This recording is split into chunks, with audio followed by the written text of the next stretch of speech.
राधे राधे, हरे कृष्ण। आप सभी का दिन शुभ हो। आज दिनांक है 5 अक्टूबर और दिन है रविवार। और आज आश्विन मास के शुक्ल पक्ष की त्रयोदशी तिथि दोपहर 3:03 पर समाप्त होगी और बाद में चतुर्दशी तिथि प्रारंभ हो जाएगी। आज ब्रह्म मुहूर्त का समय सुबह 4:47 से 5:35 तक रहेगा। सूर्योदय का समय सुबह 6:23 पर और सूर्यास्त का समय होगा शाम 6:06 पर। आज की कथाओं से पहले सुनते हैं सूर्य नारायण भगवान की कथा। प्राचीन कथा के अनुसार एक बार एक नगर में एक वृद्धा रहा करती थी। वह रविवार को नियम से घर आंगन को गोबर से लीपकर फिर भोजन तैयार करती और फिर सूर्यदेव को भोग लगाने के बाद ही खुद भोजन किया करती। ऐसा व्रत करने से उनका घर धन धान्य से भरा रहता था। हरि की कृपा से घर में किसी प्रकार का कोई भी दुख नहीं होता था। घर में सब कुछ आनंद मंगल था। इसी तरह कुछ दिन बीत जाने पर वह पड़ोसन जिसकी गाय का गोबर वह वृद्धा लाया करती थी, वह विचार करने लगी कि ये बूढ़ी माई हमेशा मेरी गाय का गोबर ले जाती है। ये सोचकर एक दिन उसने अपनी गाय को घर के अंदर बांध दिया। फिर तो वह हर दिन ही अपनी गाय को घर के भीतर बांधना शुरू करने लगी। इधर गोबर न मिलने पर बूढ़ी माई रविवार के दिन अपने घर को लीप नहीं पाई, इसलिए न उन्होंने भोजन बनाया, न भगवान को भोग लगाया और न ही खुद भोजन किया। इस तरह उन्होंने निराहार व्रत किया। सुबह से शाम, शाम से रात हो गई और वह बूढ़ी माई भूखी ही सो गई। फिर रात में भगवान ने उन्हें स्वप्न में दर्शन दिए और भोजन न बनाने और भोग न लगाने का कारण पूछा। तब बूढ़ी माई ने सूर्यदेव को बताया कि गोबर न मिलने के कारण आज वह भोजन नहीं बना सकी।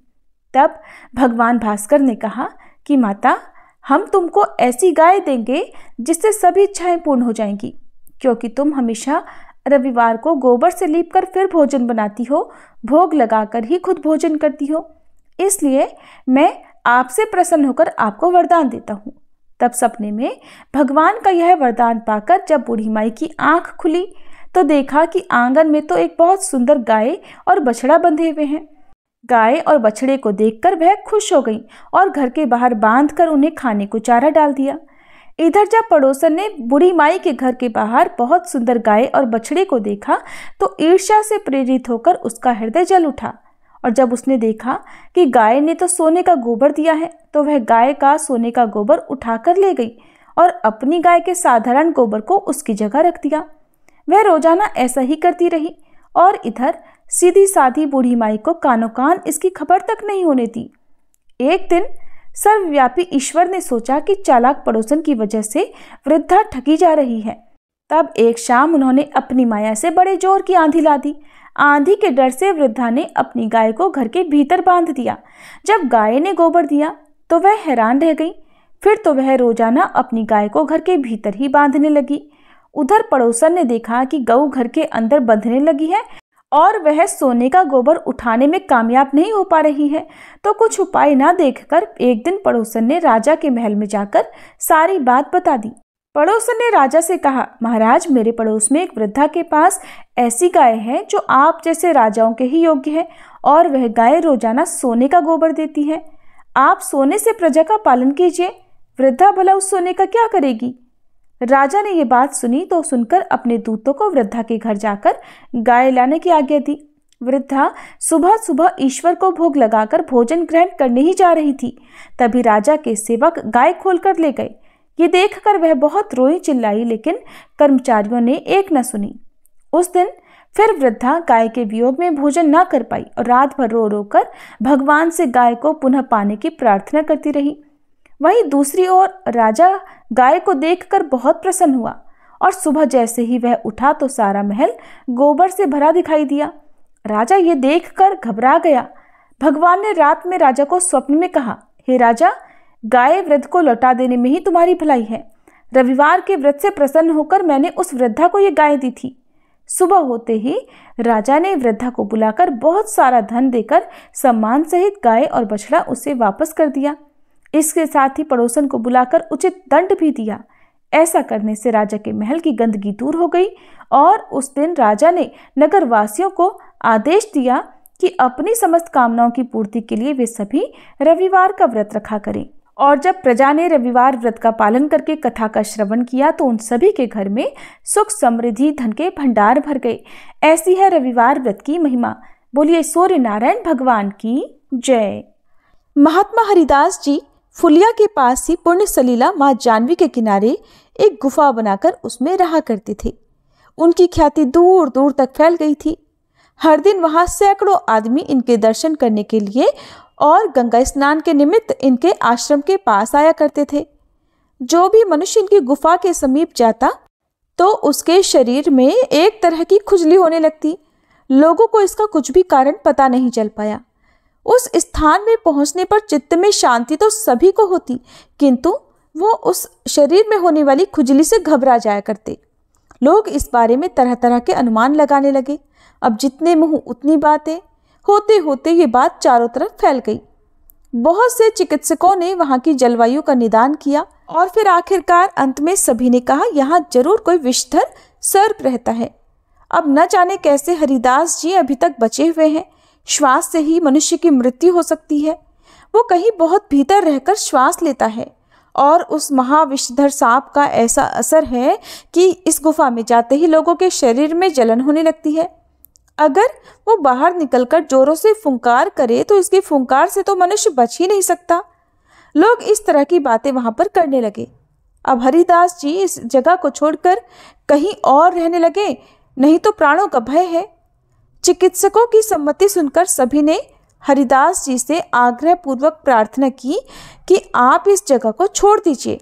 आप तो महात्मा हैं, आपको चाहे कोई कष्ट न भी हो, लेकिन और लोगों को आपके यहाँ रहने से बड़ा भारी कष्ट होगा और दर्शन करने के लिए लोग आए बिना नहीं रहेंगे और यहाँ आने पर सभी को शारीरिक कष्ट भी होता है। इसलिए आप हम लोगों का ही ख्याल करके कृपया इस जगह को त्याग दीजिए। हरिदास जी ने सबके आग्रह करने पर उस स्थान को छोड़ना मंजूर कर लिया और उन लोगों को तसल्ली देते हुए कहा कि आप लोगों को कष्ट हो ये मैं बिल्कुल नहीं चाहता। कल तक सर्प अगर यहाँ से नहीं चला गया तो मैं कल शाम को ही इस जगह का परित्याग कर दूंगा। कल या तो यहाँ पर सांप रहेगा या मैं ही रहूँगा। अब दोनों साथ साथ यहाँ नहीं रह सकते। उनके ऐसे निश्चय को सुनकर लोगों को बड़ा आनंद हुआ और फिर सभी बड़े प्रसन्न मन से अपने अपने घरों को चले गए। दूसरे दिन बहुत से भक्त एकत्रित होकर हरिदास जी के समीप श्री कृष्ण कीर्तन कर रहे थे कि उसी समय सब लोगों को उस अंधेरे स्थान में बड़ा भारी प्रकाश सा मालूम पड़ा। सभी भक्त आश्चर्य के साथ उस प्रकाश की ओर देखने लगे। सभी ने देखा कि एक चित्र विचित्र रंगों का बड़ा भारी सांप वहां से निकलकर गंगा जी की ओर जा रहा है। उसके मस्तक पर एक बड़ी सी मणि भी जड़ी हुई है। उसी का इतना तेज प्रकाश ये फैला हुआ है। सभी ने उस भयंकर सर्प को देखकर आश्चर्य प्रकट किया। सर्प धीरे धीरे गंगा जी के किनारे बहुत दूर चला गया। उस दिन से आश्रम में आने वाले किसी भी दर्शनार्थी के शरीर में खुजली नहीं हुई। संतों की तो दृष्टि मात्र से अविद्या का बंधन खुल जाता है और भगवान भी कभी उनके वचनों का उल्लंघन नहीं करते। फिर क्या हुआ कि एक दिन एक विशिष्ट व्यक्ति के घर में एक सपेरा आया। सपेरे में विषदंत रहित सर्प के दंशन के साथ मंत्र के प्रभाव से सर्पों के अधिष्ठात देवता नागराज वासुकी का आवेश हो गया। मृदंग और मंजीरे की ध्वनि के साथ गाए जाने वाले गीत और सपेरे के द्वारा जपे जा रहे मंत्र की शक्ति के प्रभाव को देखकर सभी मंत्रमुग्ध हो रहे थे। दैव योग से श्री हरिदास ठाकुर जी भी वहां आ पहुंचे और वे भी एक कोने में खड़े होकर उस दृश्य को देखने लगे।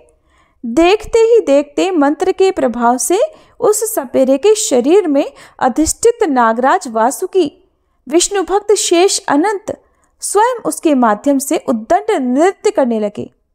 कालियद में कालिया के ऊपर चढ़कर अखिल कलाओं के गुरु भगवान श्री कृष्ण ने जिस प्रकार तांडव किया था उसी प्रकार की भावभंगी को अवलंबन करके वह सपेरा भी नृत्य करने लगा और कालियानाग के प्रति श्री कृष्ण ने दंड देने के बहाने से जो अत्यधिक दया की थी उस लीला से संबंधित एक गीत भी गाने लगा।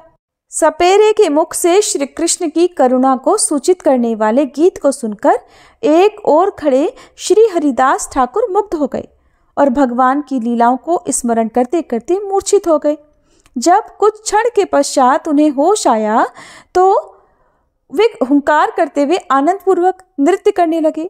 वहां भागवत श्री हरिदास जी को कृष्ण प्रेम के आवेश में नृत्य करते देखकर अनंत देव आविष्ट सपेरा संभ्रम पूर्वक थोड़ी दूर जाकर खड़ा हो गया और श्रद्धा पूर्वक श्री हरिदास जी का नृत्य देखने लगा।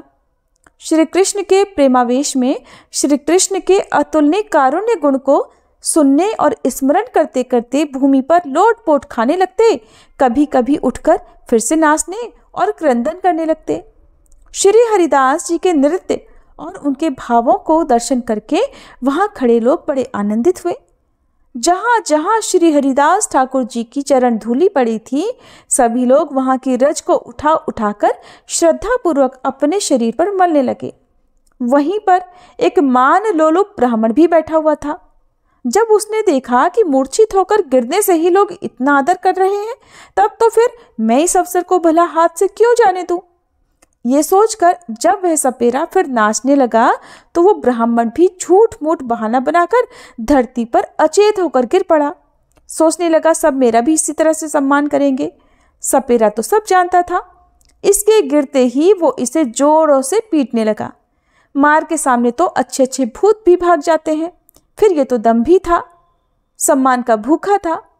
जल्दी ही मार न सह सकने के कारण वहां से दुम दबाकर भाग गया। जब धनी पुरुष ने और अन्य उपस्थित लोगों ने इसका कारण पूछा कि हरिदास की तुमने स्तुति क्यों की और वैसा ही भाव आने पर तुमने इस ब्राह्मण को क्यों मारा, तब अनंत देव सपेरे के मुख से माध्यम से सभी को कहने लगे कि तुम लोगों ने जो प्रश्न किया है उसका उत्तर अति रहस्यपूर्ण है। वह कहने योग्य न होने पर भी मैं तुम लोगों से कह रहा हूं। श्री हरिदास जी प्रेम में आविष्ट होकर नृत्य करते देखकर तुम लोगों ने श्रद्धापूर्वक उनकी चरण धूलि ली और ये देखकर वो ढोंगी ब्राह्मण भी प्रतिष्ठा की आशा से मूर्छित होने का केवल नाटक कर रहा था। श्री हरिदास जी निष्कपट, अप्राकृत, सहज, प्रेमिक, शुद्ध भगवत भक्त है और ये अधम, विप्र, घृणित प्राकृत सहजिया है जो महाभागवत वैष्णवों की अलौकिक क्रिया मुद्रा का कृत्रिम रूप से अनुकरण करके भक्त के रूप में जड़ प्रतिष्ठा प्राप्त करने की इच्छा करते हैं। वास्तव में भगवान के श्री चरण कमलों के प्रति उनकी किसी भी प्रकार की सेवा प्रवृत्ति नहीं होती। वे अपनी जड़ इंद्रियों की तृप्ति के लिए ही कृष्ण भक्त सजकर लोगों को ठगते रहते हैं। जहां पर इस प्रकार के धर्मध्वजी बक धर्मी नहीं है, वहीं पर अकैतव कृष्ण भक्ति है। और जहां जहां पर ये दोष विद्यमान है, जहां पर लोग दिखावा करते हैं, वहां दंभ, कैतव और कृष्ण सेवा के अतिरिक्त अन्य उद्देश्य लक्षित होते हैं। वैष्णवों के कृष्ण प्रेम में नृत्य के दर्शन से दर्शकों का भवबंधन नष्ट होता है और प्राकृत सहजिया की कृत्रिम क्रिया मुद्रा के दर्शन से दर्शकों के भवबंधन का क्लेश और अधिक बढ़ जाता है। श्री हरिदास जी जब भगवान के प्रेम में मुग्ध होकर नृत्य लीला प्रदर्शित करते हैं, तब उनके निष्कपट प्रेम के वशीभूत होकर उनके साथ श्री कृष्ण सब परिवार नृत्य करते हैं और ऐसे भक्तों के नृत्य से ब्रह्मांड भी पवित्र हो जाता है। सत्य ही वे श्री हरि के दास हैं, इसीलिए तो उनका नाम श्री रत्न हरिदास है। सदैव श्री कृष्ण चंद्र उनके हृदय में निवास करते हैं। श्री हरिदास सभी प्राणियों के प्रति स्नेह दृष्टि संपन्न और स्थावर और जंगम सभी के उपकारी हैं। भगवान जब जब इस प्रपंच में अवतरित होते हैं, तब तब श्री हरिदास ठाकुर जी भी अवतरित होते हैं। इसलिए वे साक्षात भगवान के नित्य परिकर हैं। साक्षात भगवत पार्षद होने के कारण श्री हरिदास जी विष्णु और वैष्णवों के प्रति कभी कोई अपराध नहीं करते। श्री हरिदास जी को स्पर्श करना तो दूर, उनके दर्शन करने मात्र से ही जीवों की अनादि अविद्या का बंधन तत्क्षण खुल जाता है। नामाचार्य श्री हरिदास जी के प्रति जो अप्राकृत गुरु बुद्धि रखकर उनका आश्रय ग्रहण करते हैं, श्री हरिदास जी के वैसे भक्तों को देखने से भी बद्ध जीवों का संसार बंधन खुल जाता है। आप लोग बहुत ही सौभाग्यशाली हो। आपके द्वारा की गई जिज्ञासा के फलस्वरूप ही आज मेरे मुख से भगवत भक्त का किंचित गुणगान कीर्तित और प्रकाशित हुआ है।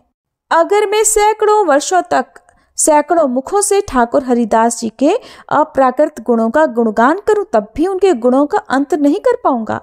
मैं सत्य कह रहा हूं, अगर एक बार भी कोई वैष्णव ठाकुर श्री हरिदास जी का नाम उच्चारण करेगा तो उसे अवश्य ही श्री कृष्ण के धाम की प्राप्ति होगी।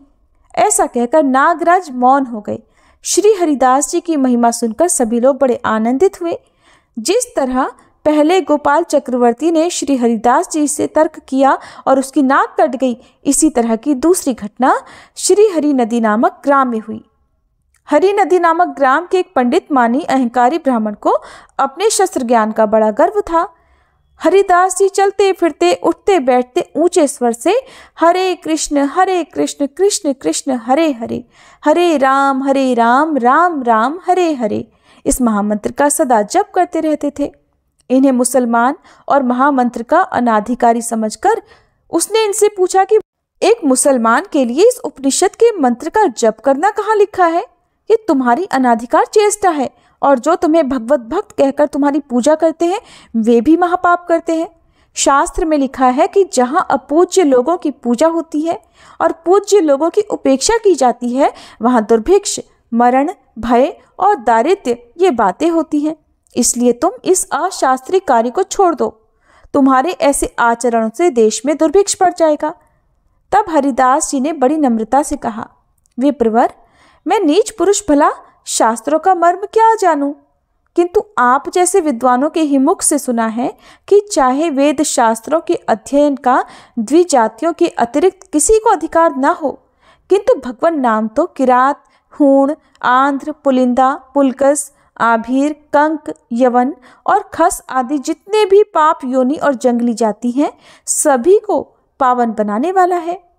भगवान नाम का अधिकार तो सभी को समान रूप से है।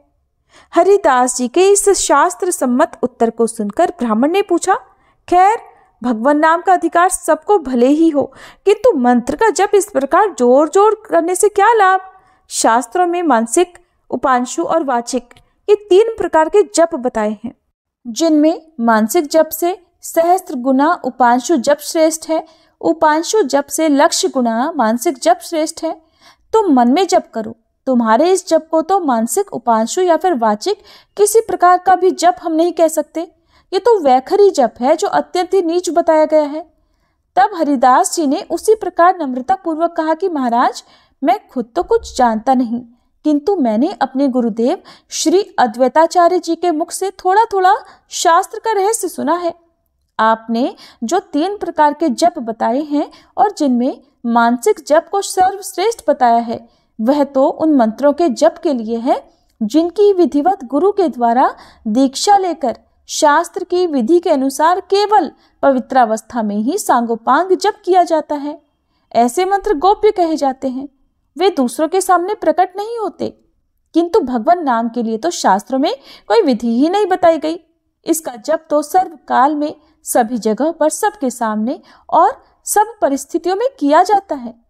अन्य मंत्रों का चाहे धीरे धीरे जप का अधिक महात्म्य भले ही हो, किंतु भगवान नाम का महात्म्य तो जोरों से ही उच्चारण करने में बताया है। भगवान नाम जितने जोरों से उच्चारण किया जाएगा उसका उतना ही अधिक महात्म्य होगा, क्योंकि धीरे धीरे नाम जप करने वाला तो अकेला अपने आप को ही पावन बना सकता है, किंतु ऊंचे स्वर से संकीर्तन करने वाला तो सुनने वाले जड़ और चेतन सभी को पावन बनाता है। उनकी इस बात को सुनकर ब्राह्मण ने झुंझलाकर कहा कि सब शास्त्रों के वाक्य अर्थवाद के नाम से पुकारे जाते हैं। लोगों के नाम जप और संकीर्तन में श्रद्धा हो, इसलिए ऐसे ऐसे वाक्य कहीं कहीं कह दिए गए हैं, जबकि यथार्थ बात तो ये है कि बिना दैवी संपत्ति का आश्रय ग्रहण किए नाम जप से कुछ भी नहीं होने वाला। अगर नाम जप से ही मनुष्य का उद्धार हो जाता तो फिर इतने शास्त्रों की रचना ही क्यों होती? हरिदास जी ने भी नम्रता के साथ कहा, पंडित जी, श्रद्धा होना ही तो कठिन है। अगर सचमुच में केवल भगवान नाम पर ही पूर्ण रूप से श्रद्धा जम जाए तो फिर शास्त्रों की तो आवश्यकता ही नहीं रहती। शास्त्रों में भी और क्या है, सर्वत्र भगवान पर श्रद्धा करो, यही तो वाक्य मिलते हैं। श्रद्धा विश्वास की पुष्टि करने के ही निमित्त शास्त्र हैं। तब आवेश में आकर ब्राह्मण ने कहा, अगर केवल भगवान नाम जप से ही सब कुछ हो जाए तो मैं अपने नाक और कान दोनों कटवा लूंगा। हरिदास जी ये कहते हुए चले गए कि अगर आपको विश्वास नहीं है तो ना सही, मैंने तो अपने विश्वास की बात आपसे कह दी। सुनते हैं उस ब्राह्मण की पीनस रोग से नाक सड़ गई और वह गल गल कर गिर पड़ी। भगवान नाम विरोधी की जो भी दशा हो वो थोड़ी ही है। संपूर्ण दुखों का एकमात्र मूल कारण भगवान नाम से विमुख होना ही तो है। इस प्रकार महात्मा हरिदास जी भगवान नाम का महात्म्य स्थापित करते हुए गंगा जी के किनारे निवास करने लगे। जब उन्होंने सुना कि नवद्वीप में उदय होकर गौरचंद्र अपनी शीतल और सुखमय कृपा किरणों से भक्तों के हृदयों को भक्ति रसामृत से सींच रहे हैं, तो ये भी तो उस निष्कलंक पूर्ण चंद्र की छाया में आकर नवद्वीप में ही रहने लगे। ये अद्वैताचार्य के कृपा पात्र तो पहले से ही थे, इसलिए इन्हें प्रभु के अंतरंग भक्त बनने में और अधिक समय बिल्कुल नहीं लगा। थोड़े ही दिनों में ये प्रभु के प्रधान कृपा पात्र भक्तों में गिने जाने लगे। इनकी भगवान नाम निष्ठा का सभी भक्त बड़ा आदर करते और प्रभु तो इन्हें बहुत अधिक चाहते थे। इसलिए इन्होंने भी अपना सर्वस्व प्रभु के पाद पद्मों में समर्पित कर दिया। इनकी प्रत्येक चेष्टा प्रभु की इच्छा अनुसार ही होती थी। ये भक्तों के साथ संकीर्तन में रात भर नृत्य करते रहते थे और नृत्य में बेसुध होकर गिर भी पड़ते थे। इस प्रकार श्रीवास पंडित का घर श्री कृष्ण कीर्तन का प्रधान अड्डा बन गया। शाम होते ही सारे भक्त एकत्रित हो जाते और भक्तों के एकत्रित हो जाने पर किवाड़ बंद कर दिए जाते और फिर प्रारंभ होता संकीर्तन। फिर चाहे कोई भी आए कोई भी जाए, किसी के लिए किवाड़ नहीं खुलते थे। इससे बहुत से आदमी तो निराश होकर लौट जाते और वे संकीर्तन के बारे में तरह तरह के अपवाद फैलाते। इस तरह एक ओर तो सज्जन भक्त संकीर्तन के आनंद में परमानंद का रसस्वादन करने लगे और दूसरी ओर निंदक लोग संकीर्तन के प्रति बुरे भावों का प्रचार करते हुए अपनी ही आत्मा को कलुषित बनाने लगे, अपनी ही आत्मा में कलंक लगाने लगे। एक बार श्रीमन महाप्रभु ने अपने भक्तों के सामने कहा, मैं आज 10 प्रकार के दृश्य काव्यों में से एक अंक काव्य की विधि के अनुसार स्त्री के स्वरूप में नृत्य करूंगा। जो जितेंद्रिय हैं केवल उन्हें ही मेरे इस नृत्य को देखने का अधिकार होगा और जो इंद्रियों पर संयम रखने में समर्थ हैं वे ही आज भवन के भीतर प्रवेश करें, बाकी कोई प्रवेश ना करे। श्री महाप्रभु ने सदाशिव और बुद्धिमंत खान को बुलाकर कहा कि वेशभूषा की तैयारियां करो, सबके लिए शंख, चोली, पट्ट, साड़ी और अलंकार आदि एकत्रित करो और सभी के लिए यथायोग्य वेशभूषा का प्रबंध करो। श्रीमन महाप्रभु ने सभी भक्तों को अपने समक्ष बुलाकर कहा, गदाधर रुक्मणी का वेश धारण करेंगे और ब्रह्मानंद उनकी वृद्धा सखी सुप्रभात बनेंगे। नित्यानंद प्रभु एक बड़ी बूढ़ी का रूप धारण करेंगे। श्रीवास पंडित नारद बनेंगे और हरिदास ठाकुर कोतवाल का वेश धारण करके सभी को जगाते रहेंगे। इस प्रकार श्रीमन महाप्रभु की आज्ञा अनुसार श्री हरिदास ठाकुर ने कोतवाल का वेश धारण करके सबसे पहले बड़ी बड़ी 2 मूछें लगाकर हंसते हंसते मंच पर प्रवेश किया। उस समय उनके सिर पर एक बड़ी पगड़ी शोभा पा रही थी और उन्होंने सुंदर धोती पहनी हुई थी। हाथ में दंड लिए वे सबको सावधान करते हुए कह रहे थे, अरे भाइयों सावधान हो जाओ, आज जगत के प्राण स्वरूप प्रभु लक्ष्मी के रूप में नृत्य करेंगे। हाथ में छड़ी लिए हरिदास ठाकुर चारों ओर दौड़ रहे थे। उनका सारा शरीर पुलकित हो रहा था और वे कृष्ण नाम से सभी को जगा रहे थे। श्री हरिदास जी सभी को दंभ पूर्वक आह्वान करते हुए कह रहे थे, कृष्ण का भजन करो, कृष्ण की सेवा करो और कृष्ण का नाम लो। श्री हरिदास जी को देखकर सभी हंसने लगे और उनसे पूछने लगे, अरे तुम कौन हो, यहाँ क्यों आए हो? तब श्री हरिदास जी ने कहा, मैं वैकुंठ का कोतवाल हूँ और मैं सभी को जगाते हुए सब समय घूमता रहता हूँ।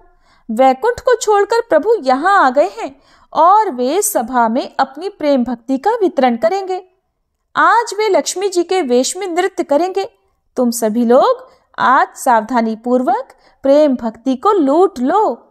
ऐसा कहकर श्री हरिदास जी अपने दोनों हाथों से अपनी मूंछों को ताव देते हुए मुरारी गुप्त के साथ दौड़ने लगे। उस समय दोनों की दिव्य देह प्रेम से पुलकित हो रही थी और दोनों के शरीर से श्री गैरचंद्र के विलास का उन्मेष था। इस तरह 7 दिन तक होने वाले श्रीमन महाप्रभु की लीला श्री हरिदास जी ने कोतवाल की भूमिका निभाकर श्रीमन महाप्रभु और सभी भक्तों को आनंद प्रदान किया। एक दिन श्रीवास पंडित जी के घर महाप्रभु के नृत्य संकीर्तन के अंत में एक ब्राह्मणी ने आकर श्रीमन महाप्रभु के चरण पकड़ लिए और उनके चरणों की धूलि को बार बार मस्तक पर धारण करने लगी। श्रीमन महाप्रभु को यह देखकर बड़ा दुख हुआ। उसी समय महाप्रभु वहां से भागकर गंगा जी में जा कूदे। श्री नित्यानंद प्रभु और श्री हरिदास जी ने आकर उन्हें बाहर निकाला। श्री गौर सुंदर ने 24 वर्ष की आयु में गृहस्थाश्रम त्याग कर संन्यास ग्रहण किया और श्री कृष्ण चैतन्य नाम से परिचित श्री जगन्नाथपुरी में आ गए। श्री सार्वभौम भट्टाचार्य जी के कहने पर राजा प्रताप रुद्र ने श्री चैतन्य महाप्रभु के रहने की व्यवस्था अपने राजपुरोहित श्री काशी मिश्र के भवन में कर दी थी। एक बार श्री अद्वैताचार्य, श्री शिवानंद सेन, श्री वासुदेव, श्री मुरारी गुप्त और अन्य लगभग 200 भक्तों के साथ श्री हरिदास जी भी श्रीमन महाप्रभु के दर्शन के लिए श्री जगन्नाथपुरी आए। श्री गोपीनाथ आचार्य ने अट्टालिका से श्री सार्वभौम भट्टाचार्य और महाराज प्रताप रुद्र एक एक करके अपने सभी भक्तों का परिचय बताया। इस प्रकार भक्तों का परिचय बताते बताते श्री हरिदास जी की ओर संकेत करते हुए कहने लगे, उन्हें देखो, वे जगत को पवित्र करने वाले श्री हरिदास ठाकुर हैं। सभी भक्त श्रीमन महाप्रभु के दर्शन करने के लिए श्री काशी मिश्र के भवन की ओर चल पड़े, किंतु मार्ग में ही उन सब को श्रीमन महाप्रभु की भेंट हो गई। सभी भक्तों से मिलकर श्रीमन महाप्रभु को बड़ा हर्ष हुआ। श्रीमन महाप्रभु ने सभी से कुशल क्षेम पूछी और हरिदास जी को ना देखकर महाप्रभु ने पूछा, हरिदास कहाँ हैं? श्री हरिदास ठाकुर तो वहां तक भी नहीं आए जहां प्रभु मार्ग में वैष्णवों से मिले थे, बल्कि दूर से ही प्रभु का दर्शन करके वे उसी राजपथ के किनारे पर दंडवत होकर पड़े रह गए। अब प्रभु के पूछने पर सभी भक्त दौड़कर हरिदास जी को बुलाने के लिए वहीं पहुंच गए और जाकर उन्होंने कहा, हरिदास, महाप्रभु तुमसे मिलना चाहते हैं, जल्दी से उनके पास चलो। तब श्री हरिदास जी कहने लगे, मैं तो नीच जाति का होने के कारण अस्पृश्य हूँ, मुझे कोई छू नहीं सकता। श्री जगन्नाथ मंदिर के निकट राजमार्ग पर जाने का मेरा अधिकार नहीं है, क्योंकि वहां राजपथ पर तो श्री जगन्नाथ देव के सेवकों का आना जाना रहता है। इसलिए एकांत में किसी एक बगीचे में अगर थोड़ी सी जगह मुझे मिल जाए तो मैं वहीं पर पड़ा रहकर अपना समय बिता लूँगा। मेरी ऐसी इच्छा है कि मैं किसी एक ऐसे स्थान पर पड़ा रहूं जिससे श्री जगन्नाथ जी के पुजारी सेवक मुझ अछूत को छू न पाए। अब श्री हरिदास जी के ये वचन भक्तों ने जाकर श्रीमन महाप्रभु को बताए। श्रीमन महाप्रभु हरिदास जी के विचार सुनकर बड़े प्रसन्न हुए। उसी समय श्री काशी मिश्र के 2 व्यक्तियों के साथ वहां आए और उन्होंने श्रीमन महाप्रभु के चरणों की वंदना की। श्री काशी मिश्र ने महाप्रभु के चरणों में निवेदन किया कि प्रभु, अगर आपकी आज्ञा हो तो इन वैष्णवों के लिए सब प्रबंध किए जाए। श्री महाप्रभु ने कहा, गोपीनाथ आपके साथ जाकर सभी को रहने का यथायोग्य स्थान दे देगा। हे काशी मिश्र, मेरे इस स्थान के निकट ही जो बगीचा है उसमें एक परम एकांत घर है। वो घर मुझे चाहिए जिससे कि मैं वहां एकांत में बैठकर श्री कृष्ण स्मरण कर सकूं। श्री काशी मिश्र ने कहा, प्रभु, सब कुछ तो आपका है, फिर आप मांगते क्यों हैं? आपकी जो इच्छा हो वही स्थान आप ले लीजिए। सभी वैष्णवगण श्रीमन महाप्रभु को नमस्कार करके अपने अपने स्थान को चले गए और इस तरह श्री गोपीनाथ आचार्य ने सबको यथायोग्य स्थान दे दिया। इसके बाद महाप्रभु हरिदास जी से मिलने आए। श्री हरिदास जी उस समय प्रेम पूर्वक नाम संकीर्तन कर रहे थे। श्रीमन महाप्रभु को आया हुआ देखकर श्री हरिदास जी ने आगे बढ़कर महाप्रभु के चरणों में गिरकर दंडवत प्रणाम किया और महाप्रभु ने उठकर उन्हें आलिंगन किया। अब दोनों प्रेमावेश में रोने लगे। हरिदास जी ने कहा, प्रभु, आप मुझे स्पर्श मत कीजिए, मैं तो नीच जाति का और अछूत और बहुत ही अधम हूँ। तब श्रीमन महाप्रभु ने कहा, हरिदास, मैं स्वयं पवित्र होने के लिए तुम्हारा स्पर्श कर रहा हूँ, तो मैं जो पवित्र धर्म है वो मुझ में तो है ही नहीं। तुम क्षण क्षण में समस्त तीर्थों में स्नान करते हो और क्षण क्षण में तुम यज्ञ, तप और दान करते हो। तुम निरंतर शास्त्रों का अध्ययन कर रहे हो और तुम ब्राह्मणों और सन्यासियों की अपेक्षा परम पवित्र हो। श्री चैतन्य महाप्रभु ने शास्त्र के वचन कहते हुए कहा कि जिनके जिह्वा के अग्रभाग पर सदैव भगवान का नाम वर्तमान रहता है, वह व्यक्ति स्पष्ट होते हुए भी पूजनीय है। जो आपके नाम संकीर्तन करते रहते हैं, वे ही सदाचारी हैं। उन्होंने सब प्रकार की तपस्याएं कर ली हैं, सब प्रकार के यज्ञ कर लिए हैं, समस्त तीर्थों में स्नान कर लिया और उन्होंने समस्त शास्त्रों और उनके अंगों का अध्ययन कर लिया है। इतना कहकर महाप्रभु हरिदास जी को बगीचे में ले गए और उन्हें वहां एकांत में रहने के लिए घर दे दिया। उन्होंने कहा, हरिदास, अब तुम इस जगह पर रहकर भजन करो। मैं यहाँ आकर प्रतिदिन तुमसे मिला करूंगा।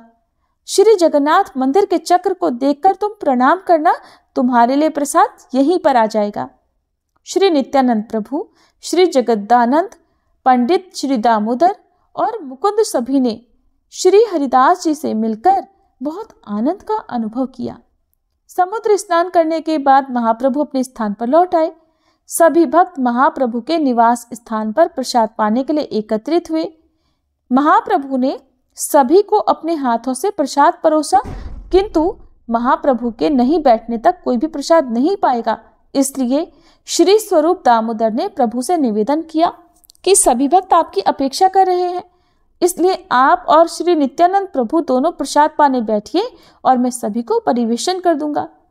तब महाप्रभु ने कुछ प्रसाद अन्न श्री गोविंद के हाथ में देकर यत्नपूर्वक उसे श्री हरिदास जी के पास भिजवाया। श्री हरिदास जी के पास प्रसाद भेजने के बाद ही महाप्रभु सब सन्यासियों को बिठाकर स्वयं भी प्रसाद सेवन के लिए बैठ गए। अब श्री हरिदास जी महाप्रभु द्वारा प्रदत्त उसी कुटी में रहकर निरंतर भाव विभोर होकर नित्य प्रति 3 लाख हरिनाम करने लगे। महाप्रभु नित्य प्रति प्रातःकाल श्री जगन्नाथ देव की आरती के दर्शन करके श्री हरिदास जी को दर्शन देने के लिए स्वयं उनकी कुटी में जाते थे। ऐसा सुना जाता है कि एक बार श्री चैतन्य महाप्रभु को भगवान श्री जगन्नाथ के पुजारियों ने प्रसाद में श्री जगन्नाथ देव की प्रसादी बकुल की एक दातुन दी थी। महाप्रभु जब श्री हरिदास जी को दर्शन देने के लिए उनकी कुटिया में गए तो उन्होंने देखा कि हरिदास धूप में ही नाथे बैठे भजन में मुक्त हो गए हैं। तब महाप्रभु ने उस दातुन को उनके आंगन में ही रोपण कर दिया। देखते देखते उसने एक बहुत बड़े वृक्ष का रूप ले लिया। वह वृक्ष सिद्ध बकुल के नाम से प्रसिद्ध हो गया।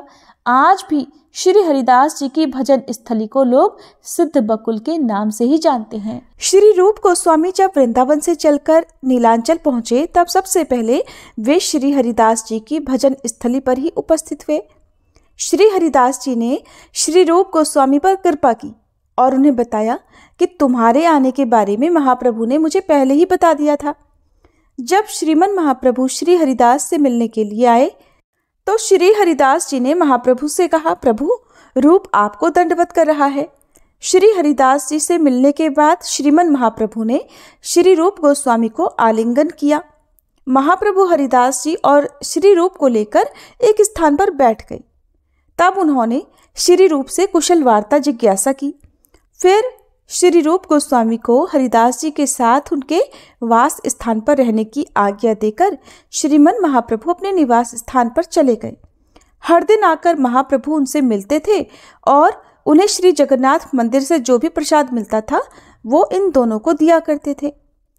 श्री हरिदास जी अपने आप को म्लेच्छ मानकर मंदिर की मर्यादा के भंग होने की आशंका से मंदिर नहीं जाते थे। श्री सनातन गोस्वामी और श्री रूप गोस्वामी ने भी श्रेष्ठ ब्राह्मण कुल में आविर्भूत होने पर भी म्लेच्छ राजा के पास नौकरी की थी, इसलिए वे भी अपने आप को म्लेच्छित समान मानकर श्री हरिदास जी के साथ एक ही स्थान पर रहा करते थे और श्री जगन्नाथ मंदिर के अंदर प्रवेश नहीं करते थे। इसलिए महाप्रभु भगवान श्री जगन्नाथ के दर्शन करने के बाद इन तीनों को दर्शन देकर फिर अपने स्थान पर चले जाते थे।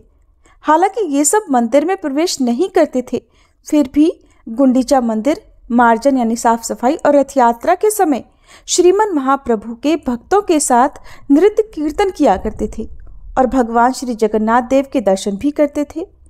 रथ यात्रा के एक दिन पहले श्रीमन महाप्रभु ने सारे भक्तों को लेकर गुंडीचा मंदिर की साफ सफाई की और फिर आई टोटा नामक बगीचे में जाकर कंदमूल फल आदि का भोजन किया। श्री हरिदास जी और श्री रूप गोस्वामी भी उनके साथ वहां पर उपस्थित थे और वे भक्तों को प्रसाद पाते पाते बीच में हरि हरि बोलते देखकर बहुत उल्लसित हो रहे थे। महाप्रभु और सभी भक्तों के द्वारा प्रसाद सेवा कर लेने के बाद श्री गोविंद प्रभु के द्वारा श्रीमन महाप्रभु के उच्छिष्ट यानी जूठे प्रसाद को पाकर श्री हरिदास और श्री रूप गोस्वामी प्रेम में मगन होकर नृत्य करने लगे। चातुर्मास के बाद गौड़ देश से आए सभी वैष्णव तो लौट गए, लेकिन श्री रूप गोस्वामी तो हरिदास जी के साथ ही रहते थे। एक दिन महाप्रभु जब उन दोनों से मिलने आए तो उन्होंने देखा कि श्री रूप गोस्वामी कुछ लिख रहे हैं। महाप्रभु को देखकर श्री हरिदास और श्री रूप गोस्वामी ने उठकर दंडवत प्रणाम किया। दोनों को आलिंगन करने के बाद महाप्रभु आसन पर बैठ गए। फिर महाप्रभु ने पूछा, रूप कौन सा ग्रंथ लिख रहे हो? इतना कहकर उन्होंने एक पन्ना अपने हाथ में ले लिया और श्री रूप के द्वारा लिखे गए अक्षरों को देखा। श्रीमन महाप्रभु बहुत संतुष्ट हुए और उन अक्षरों की प्रशंसा करने लगे। उस पन्ने पर लिखे एक श्लोक को देखकर जब महाप्रभु ने उसे पढ़ा तो प्रेमाविष्ट हो गए। उस श्लोक का अर्थ था कृष्ण। ये दो वर्ण न जाने कितने अमृत को अपने में समेटकर उत्पन्न हुए हैं।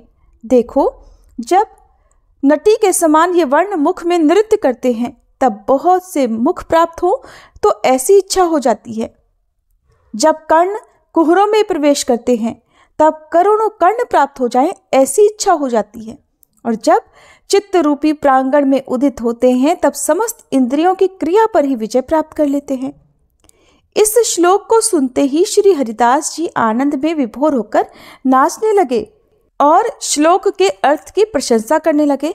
श्लोक यानी कृष्ण, उसी का वृतांत उस पन्ने में लिखा गया था।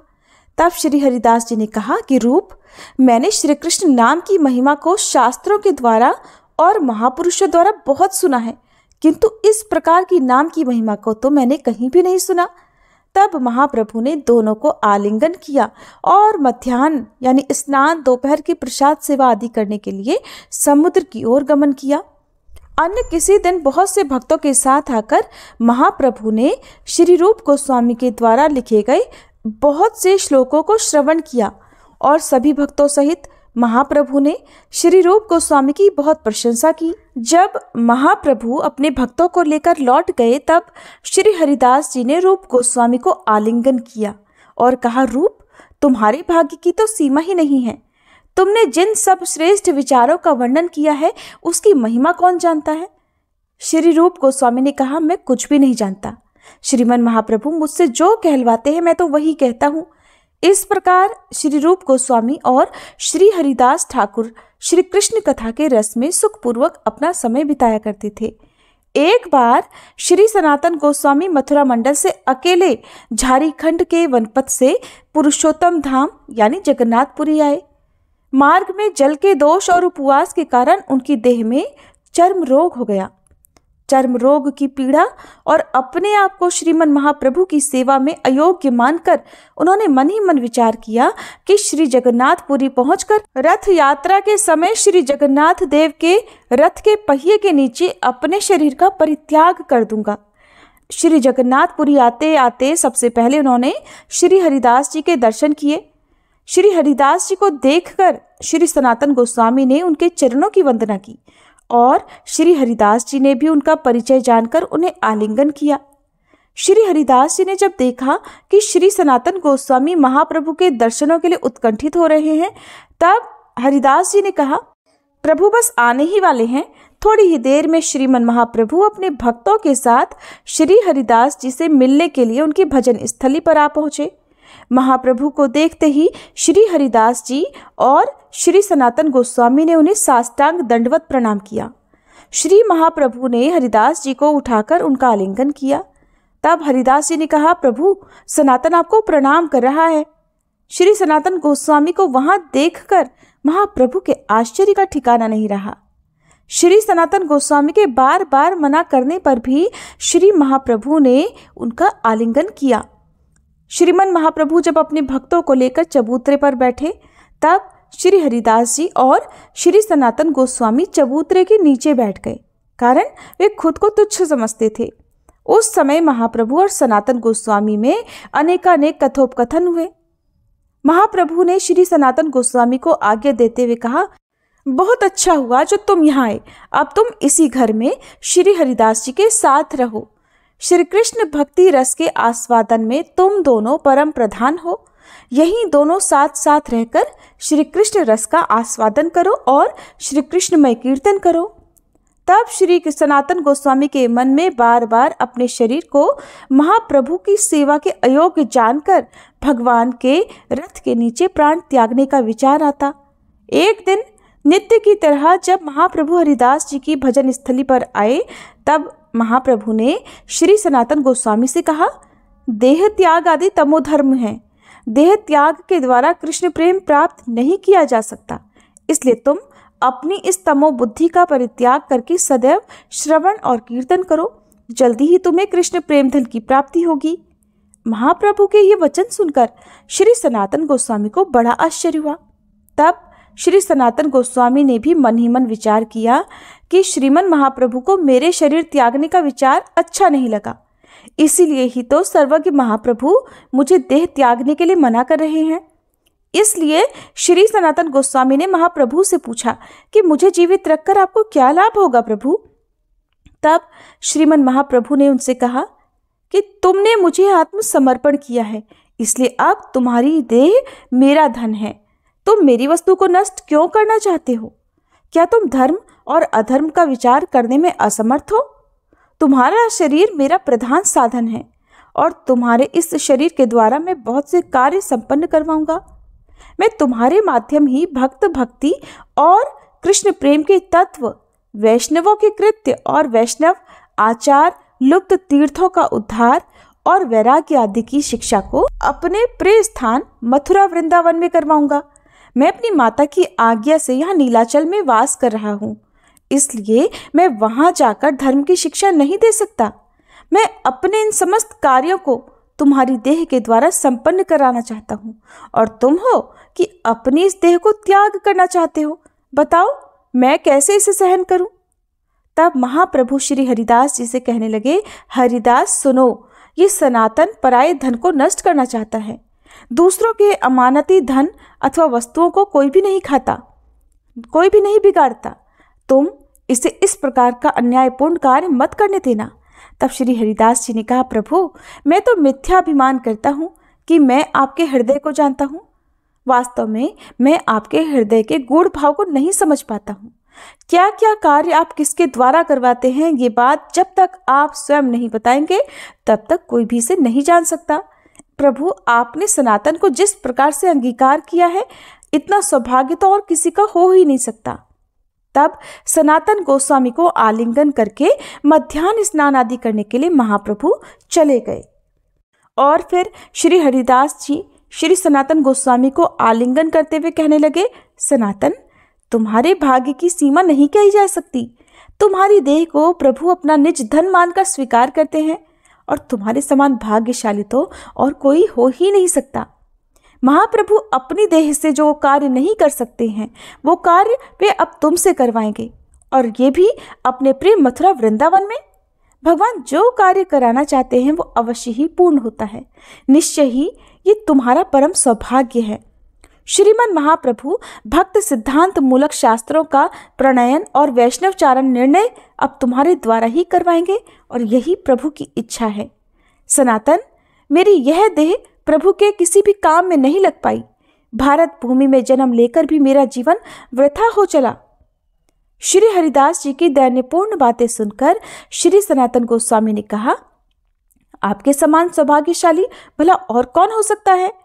श्रीमन महाप्रभु के भक्तों में तो आप परम सौभाग्यशाली हैं। महाप्रभु जी के अवतार का एक प्रयोजन श्री हरिनाम का प्रचार है और वही श्री हरिनाम प्रचार का अपना कार्य श्रीमन महाप्रभु आपके द्वारा करवा रहे हैं। आप तो प्रतिदिन 3 लाख श्री नाम संकीर्तन करते हैं और सबके सामने श्री नाम की महिमा गाते हैं। कोई कोई स्वयं तो भक्ति का आचरण करते हैं किंतु उसका प्रचार नहीं करते, और कोई कोई भक्ति का प्रचार तो करते हैं किंतु स्वयं उसका आचरण नहीं करते। आप शुद्ध हरिनाम ग्रहण करने के कारण आचार्य और उच्च संकीर्तन करने से सभी जगतवासियों को नाम यज्ञ में दीक्षित करने के कारण प्रचारक भी हैं। इसलिए आप ही सबके गुरु और समस्त जगत के पूज्य हैं। इस तरह श्री हरिदास जी और श्री सनातन गोस्वामी दोनों एक साथ रहकर श्री कृष्ण कथा का अनेक प्रकार से रसास्वादन करते थे। श्रीमन महाप्रभु जब जब श्री सनातन गोस्वामी को देखते तब तब बलपूर्वक उनका आलिंगन करते, जबरदस्ती उनका आलिंगन करते। इससे सनातन गोस्वामी के हृदय में बड़ा दुख होता। एक दिन सनातन गोस्वामी ने इस बारे में श्री जगदानंद पंडित से परामर्श किया और अपने कर्तव्य के बारे में पूछा। तब श्री जगदानंद पंडित ने सनातन गोस्वामी को रथ यात्रा के बाद वृंदावन लौट जाने का उपदेश दिया। महाप्रभु ने जब इस बात को सुना तो उन्होंने श्री जगदानंद पंडित को डांटा और उनकी अपेक्षा श्री सनातन गोस्वामी की श्रेष्ठता स्थापित की। महाप्रभु ने श्री सनातन गोस्वामी से कहा, तुम शुद्ध भक्त हो, तुम्हारी देह का भद्र और अभद्र होना विचारणीय नहीं है। विशेष करके मैं सन्यासी हूँ, मेरे लिए तो उसका विचार करना कदापि उचित नहीं है। महाप्रभु की बात सुनकर श्री हरिदास जी ने कहा, प्रभु ये जो सब कुछ आपने अभी कहा है वो सब आपके द्वारा हमारी वंचना है। मैं ये सब कुछ नहीं मानता हूँ। हम पतित अधमों को जो आपने अंगीकार किया है उसी से ही आपके दीन दयालुता का गुण प्रकाशित हो गया है। तब श्री हरिदास जी की बात सुनकर महाप्रभु ने मुस्कुराते हुए कहा, सुनो हरिदास, सनातन, तुम दोनों के प्रति मेरे मन में जो भाव है मैं अब उसे कहता हूँ। तुम्हें मैं लालन योग्य और अपने आप को लालन करता मांगता हूँ। लालन करता अपने लाल्य के दोषों को नहीं समझता। मैं तुम्हारे गौरव सम्मान अथवा पूजा का पात्र हूँ, ये बात भक्त प्रेम वत्सल मेरे मन में नहीं रहती। मैं तो तुम सबको अपना बालक समझता हूँ। महाप्रभु के वचन सुनकर श्री हरिदास जी ने कहा, प्रभु आप तो ईश्वर हैं, दयामय हैं। आपके हृदय की गंभीरता को तो कोई भी नहीं जान सकता।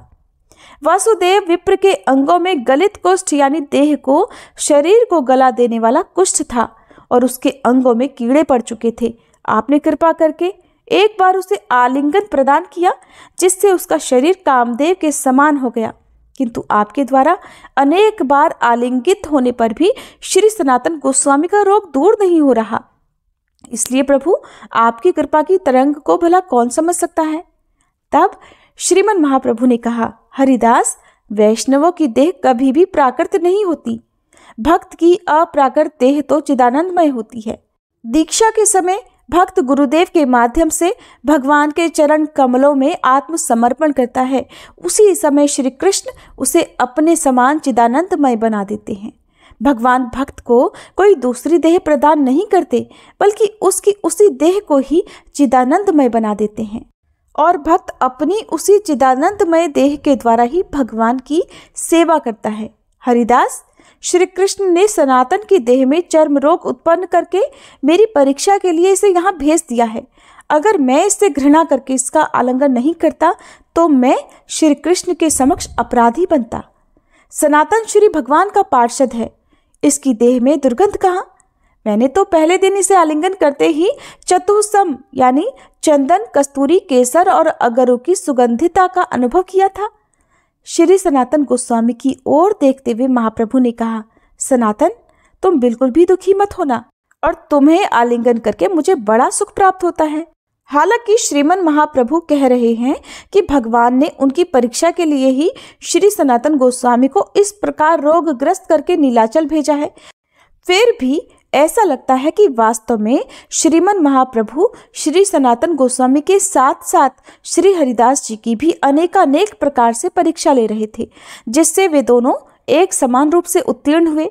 इसलिए आज परीक्षा समाप्त होने पर श्रीमन महाप्रभु ने पुनः श्री सनातन गोस्वामी का आलिंगन किया और आज देखते ही देखते श्री सनातन गोस्वामी का चर्म रोग दूर हो गया और उनकी देह स्वर्ण की तरह उज्जवल हो गई। महाप्रभु की ऐसी लीला देखकर श्री हरिदास जी चमत्कृत हो उठे। और प्रभु से कहने लगे, प्रभु ये सब आपकी लीला है कि आपने पहले सनातन को झारीखंड का पानी पिलवाया और जिसके कारण इसकी देह में खाज हो गई, और फिर आपने इस रोग के द्वारा सनातन की परीक्षा ली है। आपकी इस लीला को तो कोई नहीं जान सकता। इसके बाद श्रीमन महाप्रभु ने श्री हरिदास जी और श्री सनातन गोस्वामी का आलिंगन किया और अपने स्थान पर चले गए। श्री हरिदास जी और श्री सनातन गोस्वामी श्रीमन महाप्रभु के गुण गाते गाते प्रेम में विभोर हो गए। इस प्रकार श्री सनातन गोस्वामी बहुत दिनों तक नीलाचल में रहे और श्री हरिदास जी के साथ श्री कृष्ण चैतन्य महाप्रभु की गुण कथाओं का आस्वादन करते रहे। सभी प्रेम से बोलिए भक्त हरिदास जी की जय। ये थी आज की कथाएं। आपको कैसी लगी जरूर बताइएगा।